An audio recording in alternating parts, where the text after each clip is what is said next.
Nós começamos um tema bem polêmico, né, na aula passada. Nós falamos sobre o uso do véu. E foi um tema interessante porque a gente tocou em uma série de assuntos extremamente importantes.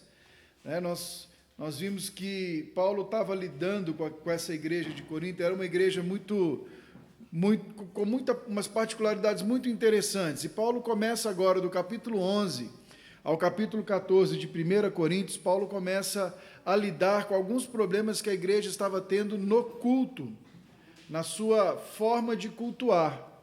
E isso é interessante porque era uma igreja que se orgulhava dos seus bens ou dos seus dons espirituais.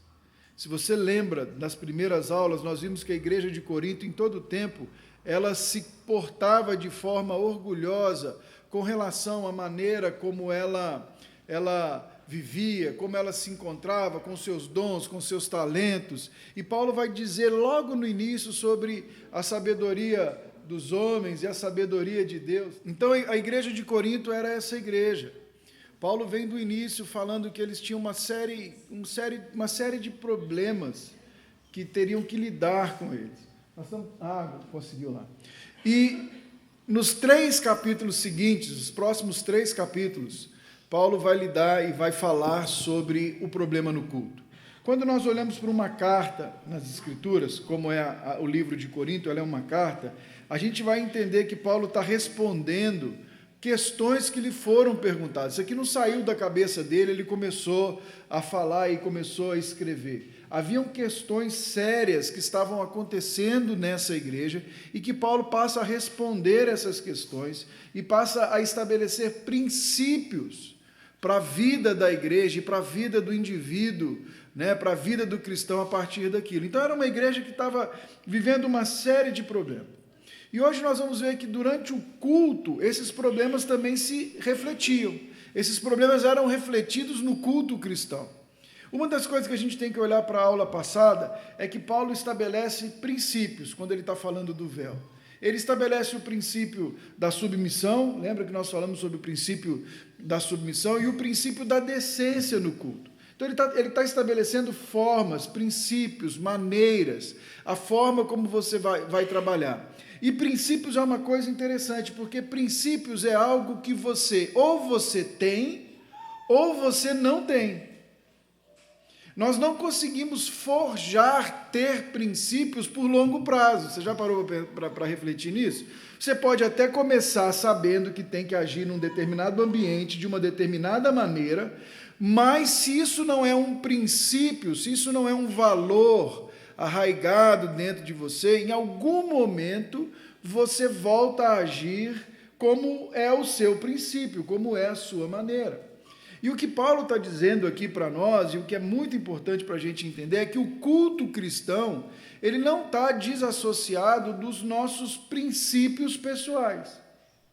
Quando a gente vem para o culto, a gente pode até tentar forjar algo, forjar uma situação, forjar um valor, forjar um conceito, mas invariavelmente o que somos, o que cremos, os nossos valores, os nossos princípios, eles vão aparecer no momento da vida e no restante da vida em comunidade.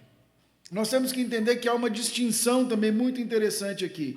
Nós nos encontramos uma vez por domingo, muitas vezes, não é isso?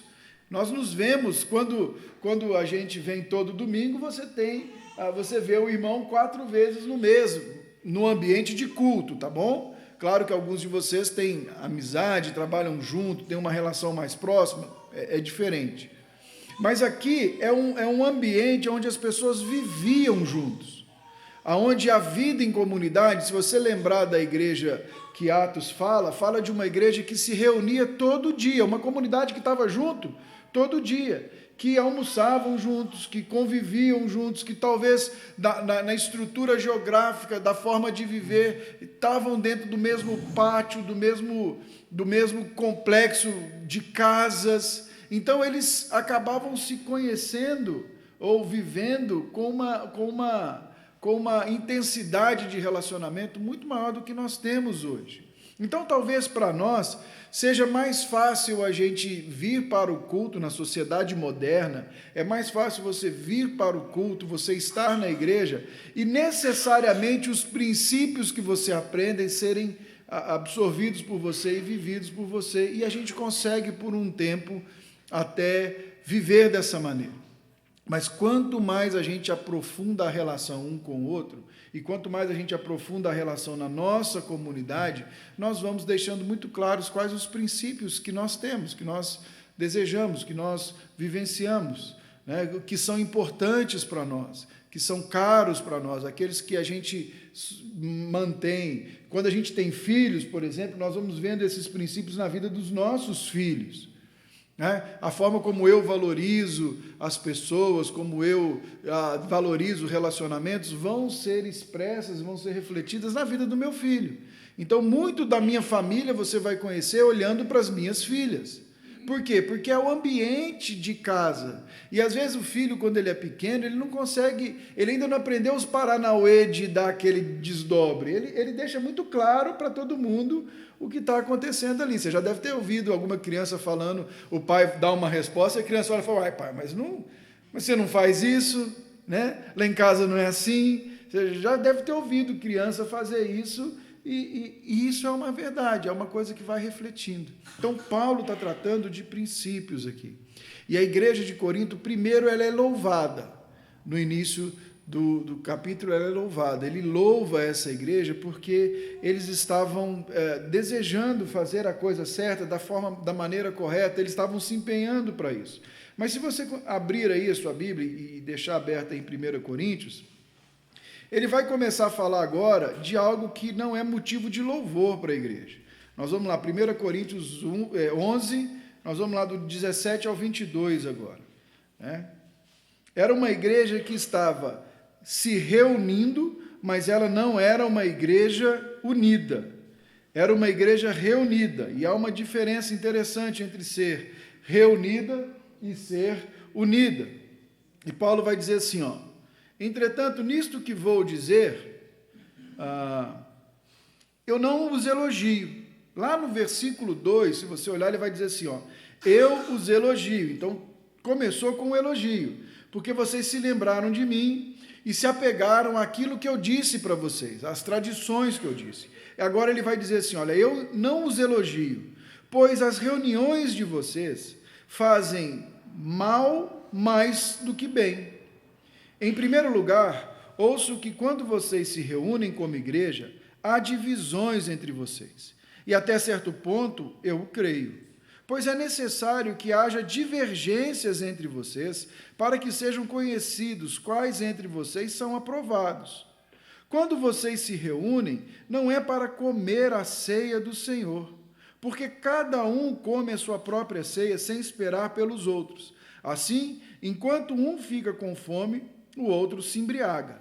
Será que vocês não têm casa onde comer e beber? Ou desprezam a igreja de Deus e humilham os que nada têm? Que direi? Eu os elogiarei por isso? Certamente não. Então, Paulo começa a dizer uma coisa muito complicada aqui, meus irmãos. Ele está dizendo o seguinte, depois que vocês se reúnem, depois que vocês se juntam para cultuar, vocês saem pior do que vocês entraram. O culto de vocês não está, de certa forma, melhorando vocês. Pelo contrário, ele está evidenciando algo ruim, está evidenciando uma falha grotesca, ele está evidenciando um princípio que não é o princípio divino, ele está evidenciando algo muito complicado. Vocês estão divididos. Eu costumo dizer que é igual foto de família, né? A gente vê aquela foto de família bonita no aniversário de 90 anos do patriarca, está todo mundo rindo, os irmãos juntos, todo mundo lá, feliz, tarará, não é assim, não é assim, a foto na parede ela não é assim, mas muitas vezes essa foto ela não reflete uma realidade. Muitas vezes essa família, quando se reúne, eu brinco que a mesa de jantar no Natal ela tem prazo de validade. A minha família, quando se reúne no Natal lá em Belo Horizonte, ela tem prazo de validade. A gente aposta para saber quando que aquela tia que faz o barraco vai fazer o barraco. Se vai ser antes da meia-noite do Natal ou depois da meia-noite do Natal. Eu sei que é só a minha família que é assim. Eu sei disso. Né? Mas a gente sabe que muitas vezes nós evidenciamos algo que não é uma verdade bíblica. E o Paulo está dizendo, quando vocês se reúnem, vocês não estão terminando bem. O culto de vocês não está sendo proveitoso. Vocês voltam para casa pior do que vocês foram. Vocês chegam em casa evidenciando essa rachadura que há entre vocês. Então a gente precisa pensar nisso que ele está falando. Ele fala assim, eu estou informado que vocês se reúnem, há divisões. Versículo 18. E ele fala assim, divergências não é um problema. Irmãos, nós precisamos entender que há um princípio muito básico do relacionamento e há um princípio muito básico que a gente precisa ter. Nós precisamos ter maturidade para concordar em discordar. Entende isso? Eu posso concordar em discordar com a Val. Ela tem um ponto de vista, eu tenho outro ponto de vista. Necessariamente, esse ponto de vista não precisa nos afastar. Necessariamente, esse ponto de vista não precisa ir para um campo onde eu vou denegrir a imagem da Val para outros, ou para defender a minha ideia, eu vou tentar desmerecer a pessoa da Val. Divergências é bom que se tenha. Nós temos assembleias no Sistema Batista. E a gente vem aqui, a gente expõe, irmãos, precisamos comprar, ou desejamos pintar a igreja de roxo com bolinha amarela. Aí vai vir um irmão, vai levantar, não, roxo com bolinha amarela não, é importante ser azul. E aí a gente vai discutir essas ideias. A gente vai apresentar pontos. O que não pode acontecer é que quando a gente termine, a gente tenha o time roxo de bolinha amarela que não conversa com o time azul. Ou que enquanto eu estou expondo a minha ideia, aquele irmão que está com alguma coisa, ele fala assim, mas você sempre foi assim. Em 1938, quando nós tivemos a assembleia para colocar a porta, você não queria aquela maçaneta de madeira. Eu lembro. Entende o que eu estou dizendo? Divergência é importante. Paulo fala, é importante que haja divergência, porque na discussão da divergência somos aprovados, tomamos a melhor decisão. Entre outras palavras, Paulo está dizendo o seguinte, quando há divergência, ela precisa ser tratada da maneira correta, porque na multidão de conselhos se encontra sabedoria. Na nossa família, como é que a gente aplica isso dentro de casa? No casamento, por exemplo. Nós que estamos aqui, que somos casados, normalmente eu faço assim, quando eu preciso de alguma coisa, eu pergunto ao Senhor, eu falo, Senhor, aí ela me responde. É assim, né? Eu falo que eu vou consultar o Senhor, mas como que funciona a divergência? Como que a gente tem que lidar com isso? Como que a gente vai agir quando um assunto é divergente entre nós? Essa é o que muita gente hoje paga para ir em seminários, para ir em aconselhamento, em terapeutas, para aprender a resolver conflito. Porque toda divergência pode se tornar um ponto de conflito. O Paulo está dizendo que a divergência, em certo aspecto, ela é boa. E nós precisamos ter maturidade para entender isso. A gente precisa ter maturidade para entender que a divergência pode me levar para um lugar melhor. Necessariamente eu não preciso ter a última palavra. Necessariamente eu não preciso ter a minha ideia colocada em prática. Eu posso ter a minha ideia implementada. Ou, à luz da revelação de outros quesitos no cenário, eu posso perceber que a minha ideia era ruim. E aí eu preciso ter o quê? Humildade de reconhecer. De uma forma ou de outra, se a gente trata as divergências da forma bíblica, só pode haver edificação. Paulo fala, quando a divergência é tratada do jeito certo, as pessoas são aprovadas. Quando as divergências são tratadas de forma errada, as rachaduras são evidenciadas. Vamos pensar em um ambiente de igreja. Nós resolvemos aqui e vamos pintar de roxo com bolinha amarela. Quando a gente chega aqui e a gente liga a câmera, fica horrível. E aí o Ricardo, que era do time azul, ele grita lá de frente no meio do negócio, eu avisei que ia acontecer isso. Vocês não me ouviram. Está vendo? Eu sabia que vocês são sempre assim. Não que o Ricardo faria isso. Ele mandaria por texto, ele não falaria isso. Mas vocês estão entendendo o que eu estou dizendo? Eu ia ser do time do Bolinha Amarela. Bolinha Amarela. Meu pastor. Mas eu era do time cinza. Eu não estava em nenhum dos dois. O isentão, né? Entende? Então a gente precisa entender que Paulo está dizendo a divergência não é o problema. O problema é a divisão. O problema é que como a gente vai lidar com isso e como que isso vai causar. O que isso vai resultar no final. Eu e minha esposa temos divergências numa série de assuntos, mas uma vez que a gente decidiu, a gente precisa estar unido num mesmo propósito. A divergência não serve para nos desunir, não serve para evidenciar uma rachadura, não serve para nos afastar uns dos outros. E esse é um contexto da igreja de Corinto que se repete num monte de igrejas ao longo dos tempos. Se você tem mais de alguns anos de caminhada numa igreja, você provavelmente já viu, já presenciou um momento onde a história daquela igreja houve divisão, houve contenda. Você já presenciou o problema que isso causa. Você já presenciou ver gente que se amava, que tinha um relacionamento, que hoje sequer come junto. Por quê? Porque não soubemos lidar com as divergências. Então, Paulo está dizendo para eles assim, olha, quando vocês estão se reunindo, está pior.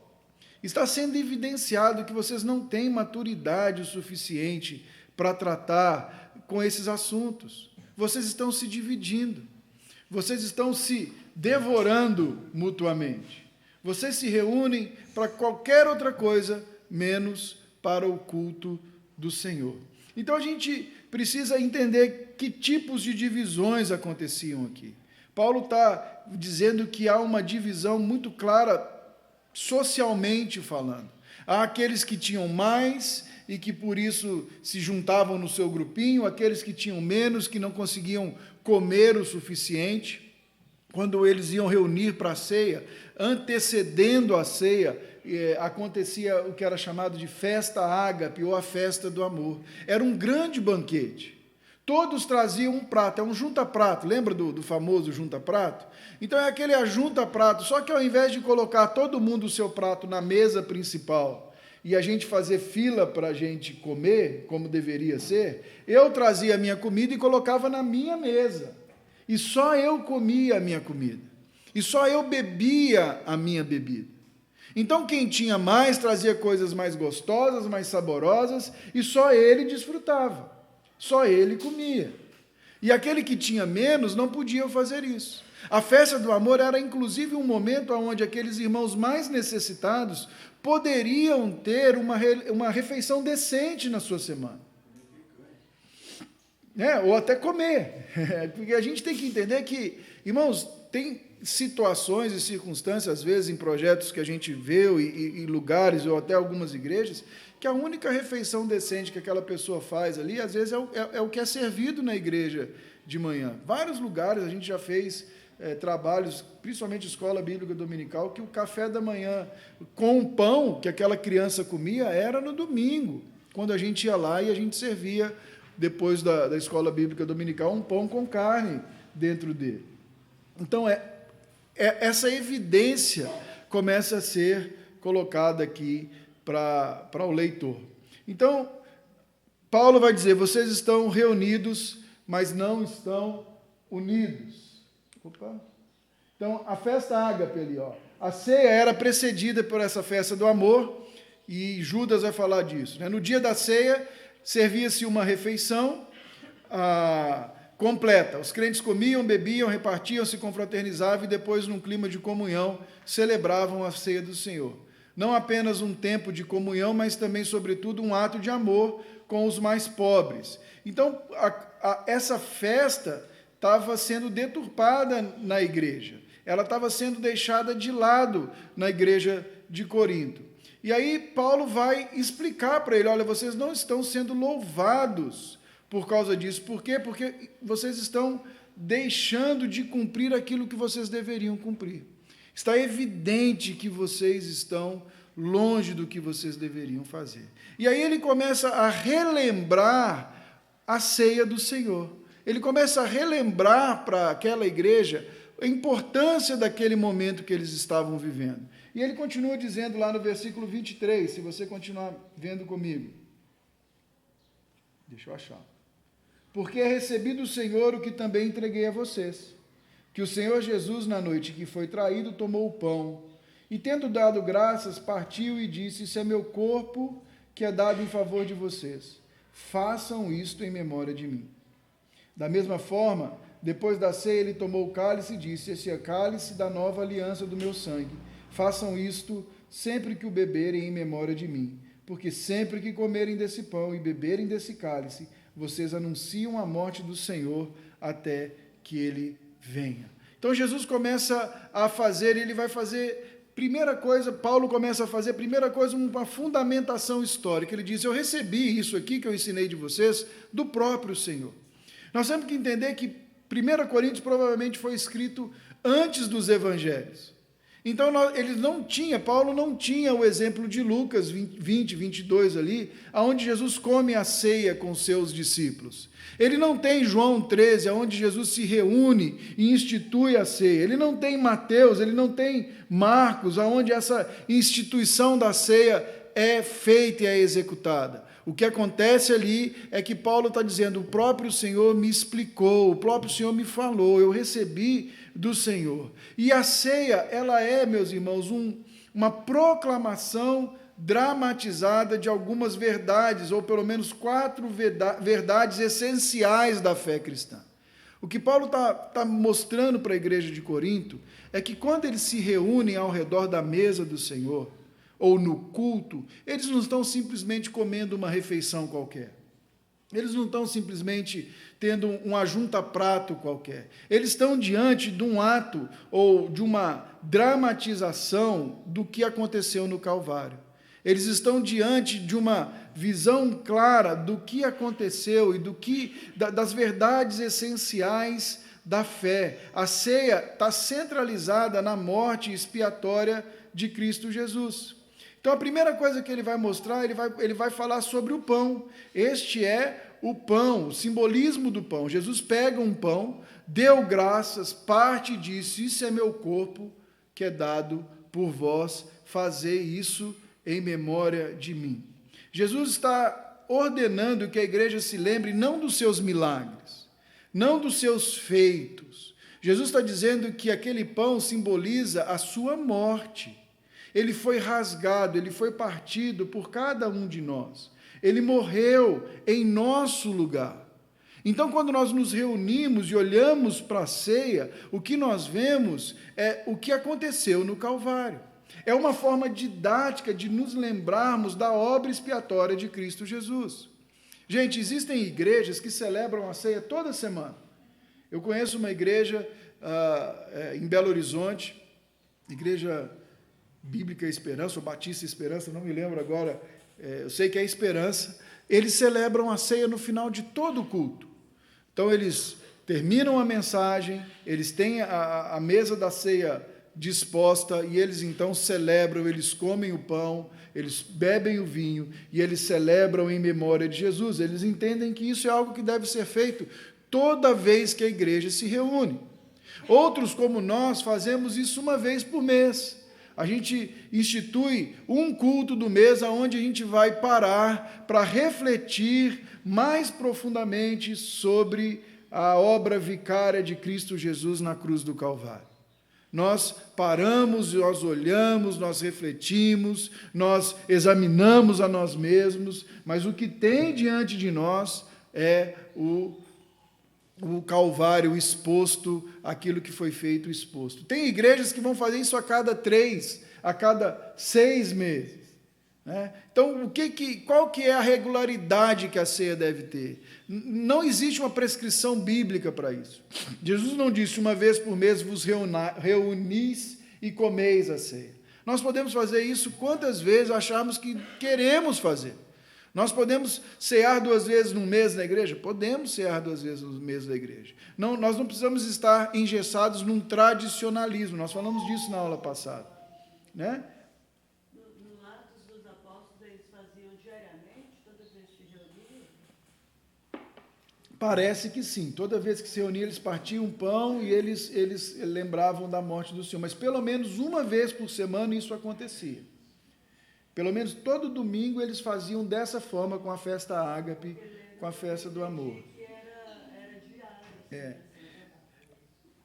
A ceia é esse momento onde a gente vai se lembrar daquilo que Jesus fez por nós, não os seus milagres, mas a sua obra redentora. Ele morreu, como ele morreu, por quem ele morreu. O centro da ceia é Cristo. A ceia é uma pregação dramatizada do Calvário. Uma das coisas que eu particularmente gosto de fazer, e eu não sei se os irmãos já perceberam, é que sempre no culto de ceia, a ceia é a aplicação da minha mensagem. Algumas igrejas você faz a ceia como um momento do culto e depois o pastor prega. Eu entendo que a ceia precisa ser colocada no nosso dia a dia. Então, a mensagem ela precisa apontar para aquilo que aquela mesa ela representa para a gente. Toda a pregação cristã precisa apontar para Cristo Jesus. Nós não podemos terminar uma pregação cristã sem ter apontado para o que aconteceu no Calvário, apontado para o que o Cristo Jesus fez na cruz do Calvário. Senão nós nos tornamos, ou ficamos numa linha muito fina de nos tornarmos moralistas e legalistas. Porque se a gente não aponta para a obra expiatória de Jesus, nós vamos talvez ser tendenciosos a pensar que só o nosso bom comportamento vai resolver o nosso problema. Que só nossas boas ações, a nossa forma de pensar correta vai resolver as nossas ações. Mas quando nós voltamos para Jesus, quando nós olhamos para a ceia, nós sabemos que aquela morte vicária não foi pelo meu bom comportamento, não foi pelo seu bom comportamento.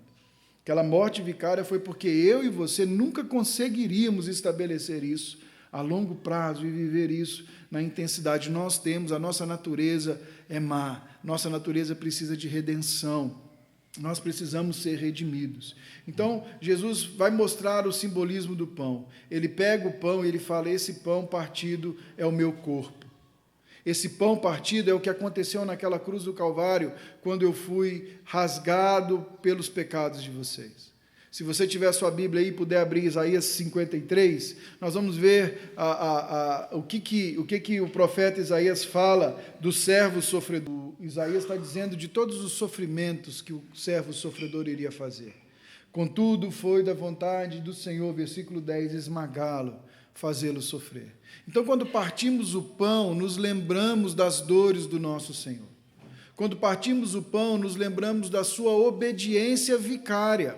Há uma coisa muito interessante que a gente às vezes pensa na morte de Jesus expiatória, mas a vida, a obediência de Jesus em vida também é expiatória, porque ele obedeceu e ele foi morto sem a culpa que eu e você recebemos, nos foi imputada essa justiça.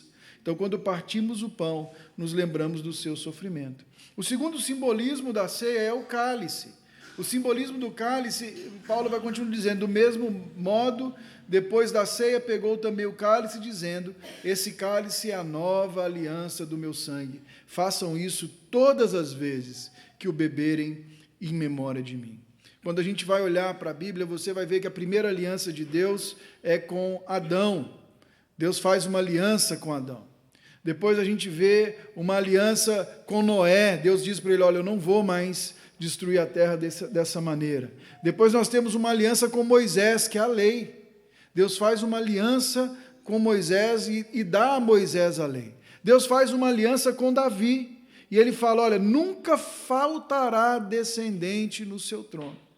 E todo o Antigo Testamento, depois ali dos profetas, nós vamos ver Jeremias falando de uma aliança que viria e que ela não mais necessitaria dos sacrifícios serem apresentados, não mais necessitaria de que a gente renovasse ela diariamente ou de tempos em tempos. Ele fala de uma nova aliança, ele fala do reino de Deus, ele fala desse momento onde essa aliança seria promulgada. E isso aconteceria. E Jesus está dizendo, o meu sangue é o que sela essa nova aliança de Deus.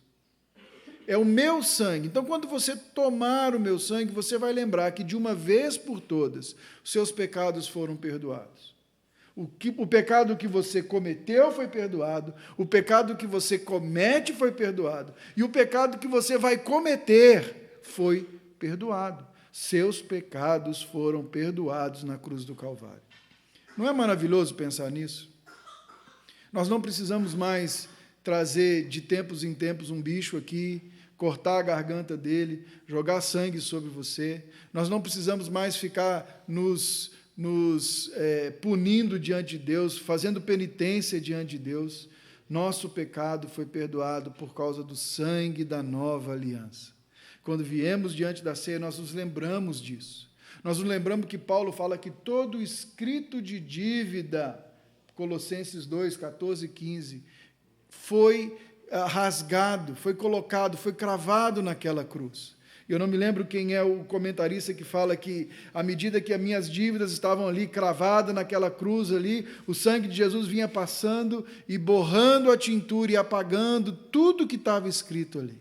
Hoje, quando procuram a minha ficha na caderneta da vida, não encontram nada, está limpo, não devo nada. Por quê? Porque o sangue de Jesus me purificou de todo o meu pecado. Eu fui limpo do meu pecado. Eu posso encontrar perdão, eu posso encontrar graça, eu posso encontrar aceitação. Eu fui redimido diante de Deus. Pela morte de Jesus, eu fui feito amigo do Senhor de novo. Fazendo uma conexão com o que estamos falando à noite. Pela morte de Jesus, eu não sou mais inimigo de Deus. Se Deus é por nós, Deus não é mais contra nós. Pela morte de Jesus, eu fui incluído naqueles por quem Ele deu a sua graça. Ele deu o seu Filho de graça e derramou todas as coisas sobre Ele. Pela morte de Jesus, ninguém me condena. Ninguém pode mais me condenar.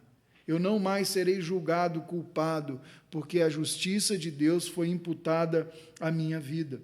Então é isso que Paulo está dizendo. Diante dessa mesa de vocês, vocês precisam entender que há algo muito maior do que as relações do seu dia a dia. Há algo muito maior, seus coríntios, que vocês deveriam ter santa reverência e alegria ao estar diante dela. É muito interessante quando a gente pensa na ceia, né? A ceia, ela devia trazer em nós esse clima de expectativa. Ela devia trazer em nós esse clima de alegria, de saber o que Deus fez, ao mesmo tempo um clima de reverência. Às vezes, irmãos, a gente celebra a ceia, parece que a gente está num funeral, né? Mas a gente não está num funeral quando a gente celebra a ceia. A gente está na expectativa da ressurreição. Porque o sangue de Cristo também aponta para o dia que Ele vai cumprir fielmente a sua promessa de nos expiar de uma vez por todas e definitivamente. Ele voltará. Então, diante da ceia, a gente olha e a gente sabe que Jesus voltará. A segunda vinda de Cristo deve ser a nossa esperança. Então, a próxima vez que você vier diante da ceia, venha com o seu coração reverente, mas com uma profunda alegria e certeza de que o que você está fazendo ali simboliza a sua vida eterna. É um motivo de festa estar na ceia, é um motivo de muito prazer podermos comer da ceia e comer da mesa do Senhor. Ela é disponível, ela está disponível para todos quantos que reconhecem o que ela simboliza e o que ela significa. Então, Paulo está fazendo isso aqui com os coríntios. Ele está lembrando para eles que quando eles estão reunidos, eles precisam entender diante do que eles estão reunidos, para que eles estão reunidos. Em outras palavras, quando ele vai escrever lá para os Efésios, ele está escrevendo assim para os Efésios, ele está falando, olha, existia entre vocês, judeus e gregos, judeus e gentios, um muro de separação. Mas esse muro não existe mais. Por quê? Porque o sangue de Cristo Jesus derrubou esse muro. Então, o que Paulo está dizendo à luz dos versículos anteriores é o seguinte: vocês chegam divididos diante da mesa do Senhor, da ceia do Senhor, mas não tem o que os divida mais. Vocês ambos são família de Deus. Ambos compartilham o mesmo motivo para serem famílias de Deus. Veja bem, o motivo que os divide é inferiormente menor do que a razão que os une. E isso é fantástico, irmãos. Isso aqui é um princípio fantástico.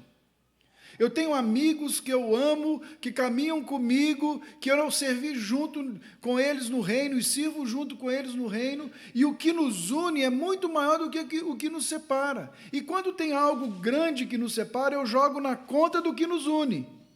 Entende? Eu coloco em prospecção, eu coloco em comparação com o que me une. E o que me une com essa pessoa? É o sacrifício vicário de Cristo Jesus. Então, qualquer outra coisa eu posso trabalhar, eu posso mudar relacionamento, eu posso pedir perdão, eu posso trabalhar o meu temperamento para me adaptar a esse irmão, eu posso insistir em caminhar mais uma, mais duas, mais 3 vezes com ele, eu posso abrir mão dos meus direitos, Paulo já falou isso aqui, a gente já falou sobre isso em 1 Coríntios, eu posso me autonegar-se. A gente pode amar aquele irmão de uma forma diferenciada e buscar conciliação com aquele irmão de alguma maneira. A gente pode continuar caminhando, porque o que nos une é muito maior. Então, à luz do que a gente está vendo aqui, Paulo começa a lembrar um princípio e vai dizer, olha, o que une vocês está ali representado no pão e no vinho naquela mesa. Vocês não estão reunidos para uma refeição qualquer. Vocês não estão reunidos para beber. Ele continua dizendo, vocês não têm casa? Come em casa. Vem já alimentado. Entendeu? Agora, se você não tem o que comer em casa, pelo menos espere pelo seu irmão. Você está fazendo algo errado. O que une vocês é algo muito maior, muito mais pleno do que apenas serem ditos cristãos.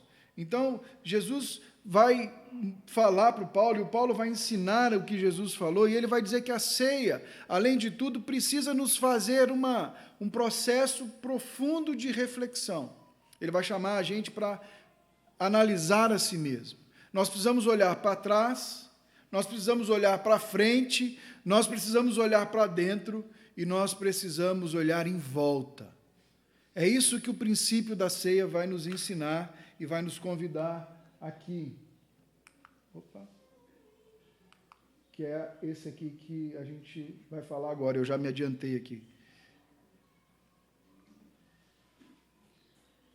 Versículo 27 ao 29, ele vai dizer lá, portanto, todo aquele que comer o pão ou beber o cálice do Senhor, indignamente será culpado de pecar contra o corpo e o sangue do Senhor. Examine-se cada um a si mesmo, e então coma do pão e beba do cálice. Pois quem come e bebe sem discernir o corpo do Senhor, come e bebe para a sua própria condenação. Então, Paulo começa a ir um pouquinho mais fundo. Ele fala, primeiro aqui nós vamos ficar, ele fala, olha, você precisa entender e discernir o que está diante de você. Se você não discerne o corpo do Senhor, e aqui, o que é esse corpo do Senhor? Primeiro, se você não discerne o que está à sua frente, o sacrifício de Jesus, o que ele fez, essa é uma primeira maneira de nós olharmos para esse texto. Se você vem para a ceia e toma ela de qualquer jeito, e faz ela como apenas um ritual, você faz ela como apenas mais um processo que você tem que fazer durante o mês, você está fazendo errado. Tem pessoas que vêm e às vezes eles fazem lá e eles pensam assim, não, se eu não tomar a ceia, o que as pessoas vão pensar de mim? Eu preciso tomar, porque se eu não tomar, alguém vai olhar e falar, está em pecado. Ele não tomou, o que será que ele fez? Aí na ceia a gente fica aqui, né? O irmão pega o cara e você já abre um olho para ver quem está pegando ao redor dele. Ele brigou com a mulher naquele dia, não se consertaram em casa, ele já olha para ela para ver se ela pegou. Se ela pegou, eu também pego. Se eu pegar, ela também pega. E a gente vai ficando nessa. Paulo está dizendo que se você está tomando dessa forma, você está errado. Não é assim que você deve fazer. Isso é algo de se fazer de forma indigna. Porque a dignidade está em você reconhecer quem Cristo Jesus é. Você reconhecer o que aqueles elementos representam. Você reconhecer o que Cristo Jesus fez. Então, quem come sem discernir o corpo, quem come só por comer, está comendo indignamente, porque o mérito está no que Cristo Jesus fez. E aí ele vai falar o seguinte: cada um examine-se a si mesmo. Então, a primeira coisa que eu faço é olhar para trás, eu vejo o que Jesus fez. Eu olho o que Jesus fez, eu reconheço o que Jesus fez, eu reconheço o que a cruz significa, representa, e como que isso me atingiu e me afetou. E agora ele fala, então, olhe para dentro, olhe para você mesmo, examine-se, pois, o homem a si mesmo. E aqui é uma coisa, talvez, que o Ricardo estava dizendo, eu acho que coloca ali, porque eu me examino e eu me vejo não merecedor disso aqui. Eu me vejo em pecado. Eu chego diante da mesa do Senhor sabendo quais as fraquezas que eu luto da minha alma, sabendo quais as coisas da minha alma estão fora do lugar. Mas Paulo vai dizer uma coisa interessante, ele fala assim, examine-se a si mesmo e fuja se você estiver em pecado. É isso que ele fala, né? Examine-se a si mesmo e não tome a ceia se você se encontrar indigno. É isso que o texto está dizendo? O que o texto está dizendo? Coma. Não é fuja da mesa, é fuja para a mesa. O que acontece muitas vezes? A gente faz esse processo de autoanálise e a gente fala, bom, eu tenho pecado, eu tenho esse pecado e eu então não sou digno de tomar a ceia. Meus irmãos, eu quero dizer uma coisa para você, você só não é digno de vir à mesa da ceia por causa de algum pecado se você não está disposto a lutar contra ele e abandoná-lo. Quando você fala assim, ó, eu não vou até a mesa, é porque eu não quero deixar o meu pecado. Eu quero continuar vivendo isso aqui. Eu sei que eu estou errado, eu sei que eu preciso de conserto, eu sei que Jesus morreu por mim e vai me dar condições de fugir, de abandonar esse pecado, mas eu escolho a minha velha forma de viver. Eu quero continuar vivendo assim. Por isso eu não vou tomar a ceia. Por isso eu não quero participar da ceia. Mas quando eu penso assim, não, eu sou indigno, eu não consigo, mas pela graça de Deus eu tenho lutado contra isso, então eu vou em direção à mesa e eu bebo e celebro o perdão que eu encontro nos elementos, o perdão que eu encontro naquilo que Cristo Jesus fez por mim, fez por você. Antigamente havia um costume nas igrejas cristãs que você disciplinava o sujeito, o cara viu televisão, jogou bola, era disciplinado antigamente. E aí, uma das disciplinas era que o cara não podia tomar a ceia. Era uma punição, você não poder tomar a ceia. E algumas pessoas ainda acreditam hoje que se eles não tomarem a ceia e Jesus voltar, eles ficam. Eu até uso isso às vezes, falo, não foi no cu da ceia, né? Se Jesus voltar, ó. Jesus voltar, fica um irmão lá na recepção só anotando, para depois passar para os anjos. O Senhor, ó, irmão, Senhor, esse irmão não veio. Aí o cara fala, estava online não conta, né? Tem que estar aqui. Tem gente que ainda pensa dessa maneira. Mas quando a gente pensa dessa maneira, a gente não discerniu o corpo. Quando a gente toma ou não toma nos nossos méritos, é porque nós não discernimos o corpo. Então, Paulo está dizendo ali, e ali eu coloquei essa citação do Hernandes, ele diz assim, você não deve fugir da ceia por causa do pecado, mas fugir do pecado por causa da ceia. A ceia é um instrumento de restauração. A ceia é um tempo de cura, de reconciliação e de restauração. A ceia é um momento que devemos aguçar os sentidos da nossa alma para examinarmos e nos voltarmos ao Senhor. Na ceia devemos correr do pecado para Deus e não de Deus para o pecado.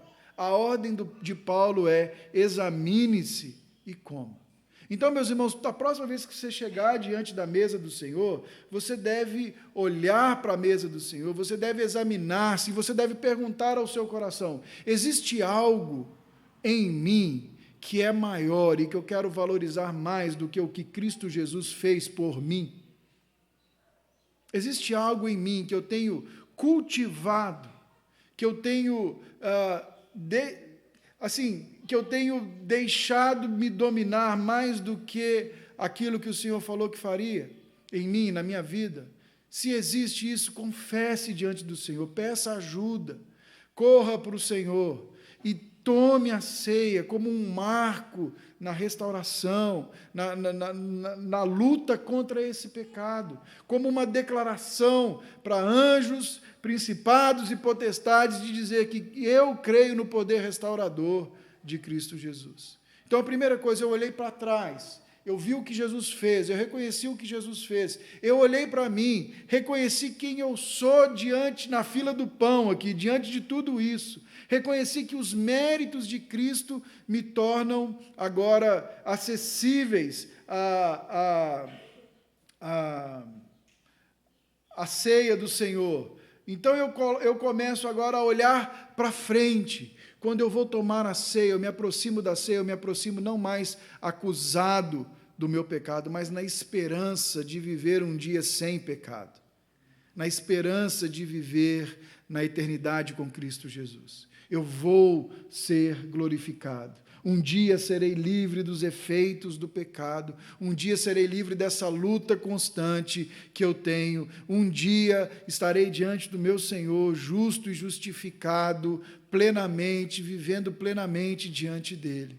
Então esse é motivo de alegria.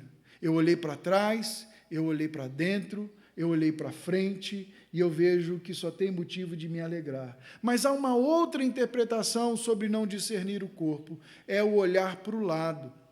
Pode ser que Paulo estava dizendo que vocês não estão entendendo a igreja, o corpo de Cristo. Lá no versículo do 17 ao 22, se eu não me engano, no 22, ele vai dizer assim: será que vocês não têm casa onde comer e beber, ou desprezam a igreja de Deus? Uma das dimensões, quando nós viemos para dentro da ceia, é a nossa dimensão relacional. É o olhar para o lado, é o olhar para os princípios que nós temos de relacionamento com nossos irmãos. É saber se nós realmente valorizamos o nosso irmão como um filho do Senhor, como nosso irmão. Se as nossas relações estão acertadas, se existe barreira entre nós, se há julgamento infundado da minha parte na vida do meu irmão. Se eu olho para ele e diz assim, não gosto da Miriam, meu santo não bate com dela. Que santo, meu filho. Né? Meu santo não... Já viu isso? Você nunca conversou com a pessoa, mas nutriu sobre ela uma antipatia que ninguém sabe de onde vem. Né? Você corta a volta do irmão na rua, ou dentro de casa, né? O próximo, mais próximo. Então, a gente é convidado na mesa da ceia a olhar as nossas relações, os nossos relacionamentos. Uma igreja dividida não pode ter dignidade em participar da mesa do Senhor até que ela se una, meus irmãos. Entende? Uma igreja dividida não pode. Isso é tão forte nos escritos de Paulo, que em Filipenses, no capítulo 1, ele fala assim para os filipenses: eu quero que vocês tenham a mesma unidade de fé. Vocês podem pensar diferente, mas vocês precisam andar na mesma unidade da fé. Unidade não significa uniformidade. Nós temos que aprender a ter unidade na diversidade. Nós vamos começar, por exemplo, de forma muito prática aqui para vocês, nós vamos começar um período, nós já estamos num período difícil do nosso país, mas vai se intensificar agora com as eleições pela frente. Irmãos, é uma das coisas que eu abrindo meu coração para vocês, que eu, como pastor, me preocupo. Por quê? Porque são irmãos que se amam e que às vezes têm visões ideológicas diferentes, mas isso não pode ser motivo de nós não nos falarmos, de nós julgarmos o outro, de nós condenarmos o outro a uma posição diferente. Né? Isso aí nem crente porque não pode ser crente e ser desse viés político.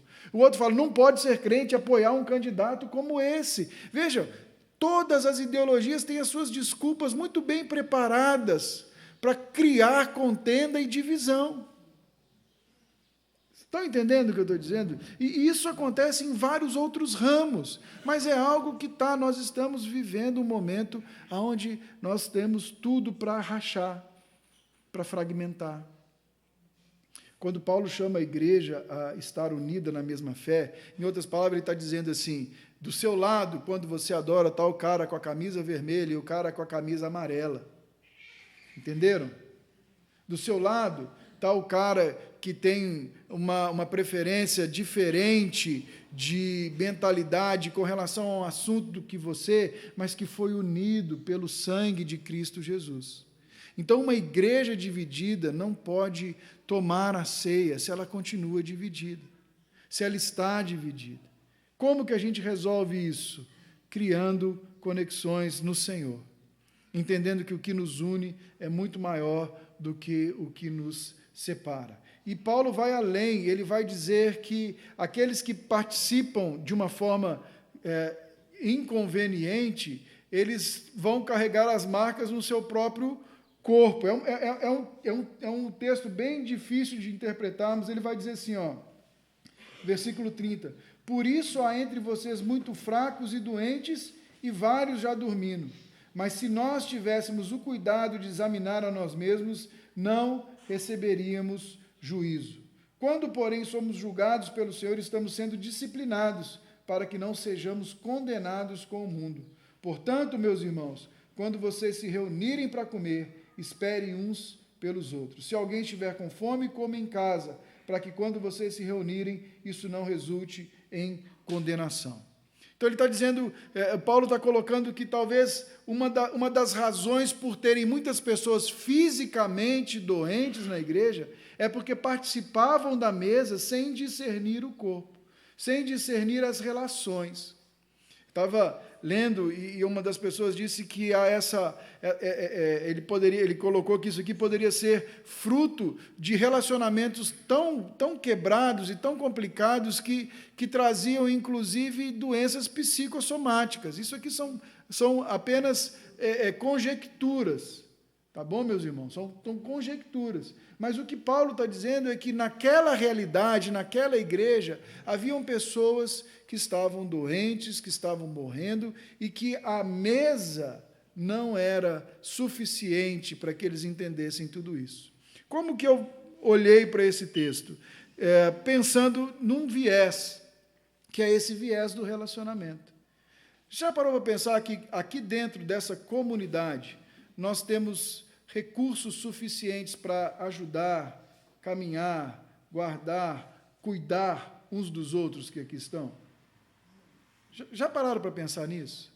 Já pararam para pensar que talvez tenham pessoas no nosso meio que não têm o que comer, mas vêm no domingo à noite e às vezes elas são, envergonhadas demais para nos dizer, e nós temos recursos para prover aquilo? Talvez tenha irmãos que não têm o dinheiro para o remédio, e nós temos recursos para prover aquilo. A mesa da comunhão deveria gerar em nós liberdade suficiente para que a gente pudesse compartilhar as nossas necessidades, sem medo daquilo que os outros vão pensar, sem medo daquilo que os outros vão dizer. Nós deveríamos ter na mesa da ceia o princípio estabelecido, deveria gerar em nós cuidado tão grande uns pelos outros, que nenhum de nós padeceria uma necessidade, porque a comunidade poderia suprir. Nós temos dons, nós temos talentos, nós temos condições. Irmãos, nem tudo é dinheiro. Aliás, dinheiro é só mais um detalhe. Às vezes, a atenção, o amor, o acolher, o estar perto, o importar-se, ele faz muito mais do que apenas o dinheiro. Pode ser que o que Paulo está dizendo é: vocês não cuidam uns dos outros. Vocês não veem a dignidade que há nessa mesa e vocês não cuidam uns dos outros.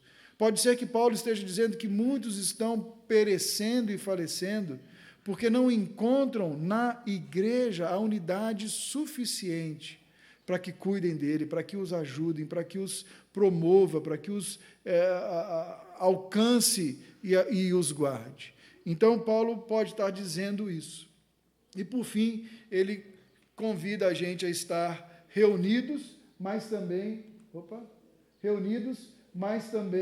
unidos. Então, quando a gente for se reunir, versículo 33 e versículo 34, nós precisamos olhar para todas essas dimensões, mas nós precisamos também primar pela unidade dentro da igreja do Senhor. Nós precisamos olhar para o lado, nós precisamos olhar para as nossas relações. A ceia não é apenas um momento egoisticamente meu, ela é um momento onde eu me vejo em todo o corpo de Cristo. Ela é um momento onde eu me vejo em toda a engrenagem do Senhor. Tem alguém faltando na igreja? Quando eu me reúno, tem alguém que não está vindo? Tem algum irmão que eu tenho dado falta? Tem algum irmão que eu não tenho visto mais? Irmãos, às vezes a gente entra e sai e se esquece, às vezes, de olhar para os irmãos. Eu não sei se você... E isso aqui não é mérito só nosso, não, tá? Isso aqui é algo que acontece em todo lugar que a gente vai. Todo lugar que a gente vai, um dos momentos mais constrangedores do louvor é quando cantam músicas de comunhão. Fala para o seu irmão. Tem gente que não gosta disso, né? Tem gente que fala, não gosto disso. É constrangedor, às vezes a gente fica aqui, a gente fica o tempo inteiro parado. Às vezes a gente não cumprimenta nem o cara que está do nosso lado. Nós estamos vivendo um momento de individualismo muito grande no mundo. É uma mentalidade sendo formada em nós. Nós nos preocupamos com o nosso. A ceia nos lembra de olhar para o lado. A ceia nos lembra de nos preocupar com o meu irmão. A ceia nos lembra de tentar identificar na face do meu irmão Cristo Jesus. Você já parou a pensar? Isso eu estava pensando esses dias, que talvez você pode cruzar com algum irmão da igreja no seu dia a dia e você pensa assim, eu acho que eu conheço aquela pessoa. Eu acho que eu já vi ela. Em algum lugar eu já vi ela. Só que ela cultua com você todo domingo. A gente cria estratégias, irmãos. A gente cria estratégia. A gente põe um cafezinho lá fora, a gente bota um pãozinho lá fora, a gente dá um jeito, mas se você não sair do seu raio de ação, você nunca vai conseguir conectar com outros no corpo de Cristo. Qual que vai ser a nossa tendência quando terminar? É ficar com as pessoas que nós já conversamos a semana inteira, que estamos em 18 grupos de WhatsApp junto, que falamos todo dia, 2, 3 vezes por semana, porque sim. Porque eu creio que isso é um desafio que nós temos como igreja de Cristo. Então, quando nós viemos para a ceia precisa nos lembrar que estamos em comunidade, que vamos viver numa cidade, numa nova Jerusalém, que vamos viver em comunidade para o restante da nossa vida. A ceia precisa nos lembrar como igreja, e eu vou dizer uma coisa para você, o pastor, a diretoria, a liderança pode até ter papel nisso, mas quem cuida é a igreja. Nós precisamos criar em nós uma igreja que deseja estar unida, deseja estar junto, deseja cuidar uns dos outros, que preza pelos seus relacionamentos, que tem nos seus relacionamentos o seu ponto alto, que deseja, que lida, que tem conversas tensas, que tem conversas nervosas, que tem reuniões onde as divergências acontecem, mas que quando elas terminam, nós trabalhamos o que ficou. Nós não deixamos isso nos dividir. Nós não deixamos isso tomar uma forma maior do que deveria tomar. É isso que a gente deveria fazer. A nossa fé, presta bem atenção nisso, a nossa fé, ela não é privada. Nossa fé precisa ser vivida num ambiente público. Nossa fé precisa ser vivida num ambiente onde a gente extravasa a nossa fé. Quando nós criamos estruturas para receber um visitante, uma das coisas que eu falei com os irmãos, precisa refletir o nosso valor de hospitalidade. Não é só mais uma estratégia para a gente pegar o nome de alguém e mandar um WhatsApp. É porque a gente se interessa pelas pessoas. É porque a gente quer conhecer as pessoas, a gente quer conhecer o nome das pessoas. A gente quer saber as lutas dessa pessoa. Nós não queremos que essa igreja, irmãos, eu não espero que essa igreja cresça só para ela ser grande, ter terreno, ter cadeira cheia, eu não consigo pensar dessa maneira. Eu quero que a igreja seja um espaço para que todo aquele cansado, aflito, aquele que quer conhecer a Cristo Jesus, encontre nela um lugar de pertencimento, um lugar que ele possa vir e viver e ser cuidado e amadurecer e caminhar e estender isso para tantos outros. Mas isso a gente não faz sozinho. A gente só faz com toda a comunidade, com uma mentalidade de comunidade. Então, a mesa da ceia nos lembra disso. Nos lembra que Cristo Jesus morreu por nós, que Cristo Jesus derrubou o muro que era contra nós e nos dá agora livre acesso, não só com o Pai, mas um ao outro. Então, para terminar isso aqui, eu quero te trazer algumas reflexões. A primeira delas é quais os princípios têm ordenado e dirigido você. Você precisa fazer uma análise desses valores e desses princípios. A segunda questão é, diante do exposto sobre a ceia de Jesus, como que você vai deixar isso se tornar uma realidade no seu coração a partir do momento que você sair dali?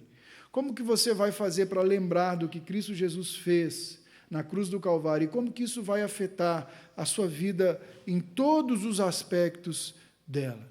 Como que isso vai resultar quando você voltar para casa? Você vai voltar para casa agora pior do que você chegou aqui ou melhor?